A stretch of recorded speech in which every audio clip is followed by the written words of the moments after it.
ಇದ್ರೆ ನೆಮ್ಮದಿಯಾಗಿರ್ಬೇಕು. ದರ್ಶನ್ ಅವರ ಡೆವಿಲ್ ಚಿತ್ರದ ಮೊದಲ ಹಾಡು ಅರ್ಧ ದಿನಕ್ಕೆ 1 ಕೋಟಿಗೂ ಹೆಚ್ಚು ವ್ಯೂಸ್ ಪಡೆದುಕೊಂಡು ದಾಖಲೆಯನ್ನ ಬರೆದಿದೆ.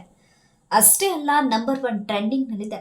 ಮತ್ತೊಂದು ಕಡೆ ಧ್ರುವ ಸರ್ಜಾ ಮತ್ತು ಕಿಚ್ಚ ಸುದೀಪ್ ಅವರ ಸಿನಿಮಾಗಳ ದಾಖಲೆಗಳನ್ನು ಡೆವಿಲ್ ಹಿಂದಿಕ್ಕಿದೆ. ಸದ್ಯ ಎಲ್ಲಿ ನೋಡಿದ್ರೂ ಇದ್ರೆ ನೆಮ್ಮದಿಯಾಗಿರ್ಬೇಕು ಹಾಡಿನ ಕ್ರೇಜ್ ಬೇರೆ ಶುರುವಾಗಿದೆ. ಸರೆಗಮ ಕನ್ನಡ ಯೂಟ್ಯೂಬ್ ಚಾನೆಲ್ನಲ್ಲಿ ರಿಲೀಸ್ ಆಗಿರುವ ಈ ಹಾಡು ಇದುವರೆಗೂ ಆ ಚಾನೆಲ್ನಲ್ಲಿ ಅಪ್ಲೋಡ್ ಆಗಿರುವ ಎಲ್ಲ ಕಂಟೆಂಟ್ಗಳನ್ನ ಹಿಂದಿಕ್ಕಿ ನಂಬರ್ 1 ಸ್ಥಾನಕ್ಕೆ ಬರಲಿದೆ. ಧ್ರುವ ಸರ್ಜಾ ನಟನೆಯ ಮಾರ್ಟಿನ್ ಚಿತ್ರದ ಜೀವನೀನೇ ವಿಡಿಯೋ ಸಾಂಗ್ ಇದುವರೆಗೂ ಸರೆಗಮ ಕನ್ನಡ ಯೂಟ್ಯೂಬ್ ಚಾನೆಲ್ನಲ್ಲಿ ನಂಬರ್ 1 ಸ್ಥಾನದಲ್ಲಿತ್ತು. ಈ ಹಾಡು 3 ಕೋಟಿಗೂ ಹೆಚ್ಚು ವೀಕ್ಷಣೆ ಪಡೆದುಕೊಂಡಿದೆ. ಆದರೆ ಮಾರ್ಟಿನ್ ಚಿತ್ರದ ಈ ಹಾಡು ರಿಲೀಸ್ ಆಗಿ ಆಲ್ಮೋಸ್ಟ್ 1 ವರ್ಷ ಆಗಿದೆ. 2ನೇ ಸ್ಥಾನದಲ್ಲಿ ಕೂಡ ಮಾರ್ಟಿನ್ ಚಿತ್ರದ ಆಂಥೆಮ್ ಆಫ್ ಮಾರ್ಟಿನ್ ಹಾಡು ಇದೆ. ಈ ಹಾಡು ಕೂಡ 2 ಕೋಟಿಗೂ ಹೆಚ್ಚು ವ್ಯೂಸ್ ಪಡೆದುಕೊಂಡಿದೆ. ಈ ಹಾಡು ಕೂಡ ಬಿಡುಗಡೆಯಾಗಿ 1 ವರ್ಷ ಆಗ್ತಾ ಬರ್ತಿದೆ. ಇನ್ನು 3ನೇ ಸ್ಥಾನದಲ್ಲಿ ಶ್ರೀ ಮಂಜುನಾಥ ಚಿತ್ರದ ಭಕ್ತಿಗೀತೆ ಇದ್ದು, ಇದು ಕೂಡ 2 ಕೋಟಿಗೂ ಅಧಿಕ ವ್ಯೂಸ್ ಪಡೆದಿದ್ದು ಅಪ್ಲೋಡ್ ಆಗಿ 1 ವರ್ಷಕ್ಕೂ ಹೆಚ್ಚು ಸಮಯವಾಗಿದೆ. ಇನ್ನು 4ನೇ ಸ್ಥಾನದಲ್ಲಿ ಕಿಚ್ಚ ಸುದೀಪ್ ಅವರ ಮ್ಯಾಕ್ಸ್ ಚಿತ್ರದ ಟೀಸರ್ ಇದೆ. ಈ ಟೀಸರ್ 1 ಕೋಟಿ 30 ಲಕ್ಷಕ್ಕೂ ಹೆಚ್ಚು ವೀಕ್ಷಣೆಯನ್ನ ಪಡೆದಿದೆ. ಇದೀಗ ಈ ಎಲ್ಲಾ ದಾಖಲೆಗಳನ್ನು ಇನ್ನು ಕೆಲವೇ ದಿನಗಳಲ್ಲಿ ಹಿಂದಿಕ್ಕಿ ದಾಸನ ಹಾಡು ನಂಬರ್ 1 ಪಟ್ಟಕ್ಕೆ ಅಲಂಕರಿಸಲಿದೆ. ಇದ್ರೆ ನೆಮ್ಮದಿಯಾಗಿರ್ಬೇಕು ಲಿರಿಕಲ್ ಹಾಡೇ ಈ ಮಟ್ಟಿಗೆ ಕ್ರೇಜ್ ಕ್ರಿಯೇಟ್ ಮಾಡಿದೆ ಅಂದ್ರೆ ಇನ್ ವಿಡಿಯೋ ಹಾಡು ತೆರೆಗೆ ಬಂದ್ರೆ ಹೇಗಿರ್ಬೇಡ.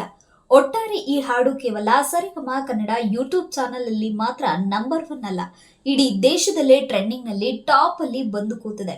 ಇಷ್ಟು ಬೇಗನೆ 1 ಕೋಟಿಗೂ ಹೆಚ್ಚು ವೀಕ್ಷಣೆ ಕಂಡ ಇತಿಹಾಸವನ್ನ ಬರೆದಿದೆ. ಡೆವಿಲ್ ಚಿತ್ರದ ಇದ್ರೆ ನೆಮ್ಮದಿಯಾಗಿರ್ಬೇಕು ಹಾಡು ಕೇಳ್ತಾ ಕೇಳ್ತಾ ಇಷ್ಟವಾಗುವ ಹಾಡು. ಕೆಲವರಿಗೆ ಮೊದಲ ಬಾರಿಗೆ ಈ ಹಾಡು ಕನೆಕ್ಟ್ ಆಗೋದಿಲ್ಲ, ಕೇಳ್ತಾ ಕೇಳ್ತಾ ಹಿಡಿಸುತ್ತೆ. ಇಷ್ಟಾದ್ರೂ ಹಲವರಿಂದ ಈ ಹಾಡಿಗೆ ಮಿಶ್ರ ಪ್ರತಿಕ್ರಿಯೆ ಸಿಕ್ಕಿದೆ. ಅಜನೀಶ್ ಲೋಕನಾಥ್ ಅವರ ಮ್ಯೂಸಿಕ್ ಎಲ್ಲರಿಗೂ ಇಷ್ಟವಾಗಿದ್ದು, ಕಂಪೋಸ್ ಬಗ್ಗೆ ಎಲ್ಲರೂ ಮೆಚ್ಚುಗೆಯನ್ನ ವ್ಯಕ್ತಪಡಿಸಿದ್ದಾರೆ.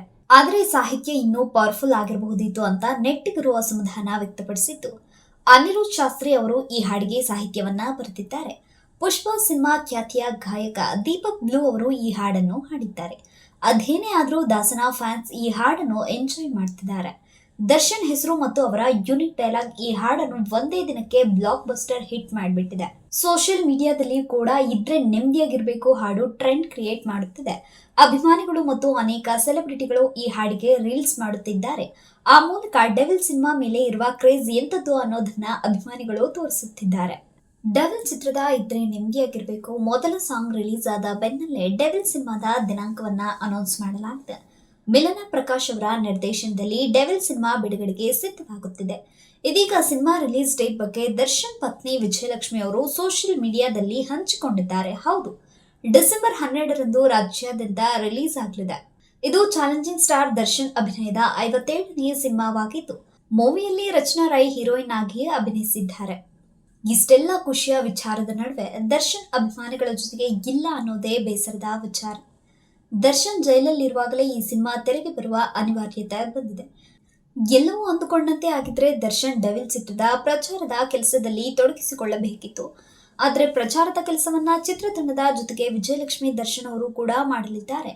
ದರ್ಶನ್ ಅವರು ಕೊಲೆ ಪ್ರಕರಣದಲ್ಲಿ ಹೈಕೋರ್ಟ್ನಿಂದ ಜಾಮೀನು ಪಡೆದು ಹೊರಬಂದಿದ್ರು. ಆದರೆ ಸುಪ್ರೀಂ ಕೋರ್ಟ್ ಆ ಜಾಮೀನು ಬಗ್ಗೆ ವಿಚಾರಣೆ ನಡೆಸಿ ದರ್ಶನ್ ಅವರನ್ನ ಮತ್ತೆ ಜೈಲಿಗೆ ಕಳುಹಿಸಿದೆ.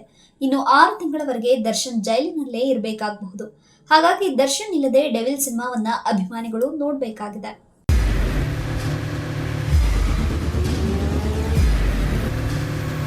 ಪ್ರಜಾಮಾರ್ಗ ನ್ಯೂಸ್, ಇದು ಜನಸಾಮಾನ್ಯರ ಧ್ವನಿ. ನಮಸ್ಕಾರ. ನೀವು ನೋಡ್ತಾ ಇದ್ದೀರಾ ಪ್ರಜಾಮಾರ್ಗ ನ್ಯೂಸ್. ರಾಷ್ಟ್ರದ ರಾಜ್ಯದ ರಾಜಕೀಯದ ಬಗ್ಗೆ ಹೆಚ್ಚಿನ ಸಿನಿಮಾ ಅಪ್ಡೇಟ್ಗಳಿಗಾಗಿ ಫಸ್ಟ್ ಲೈಕ್ ಮಾಡಿ, ಸಬ್ಸ್ಕ್ರೈಬ್ ಆಗಿ, ಹಾಗೆ ಫಾಲೋ ಕೂಡ ಮಾಡಬೇಕು.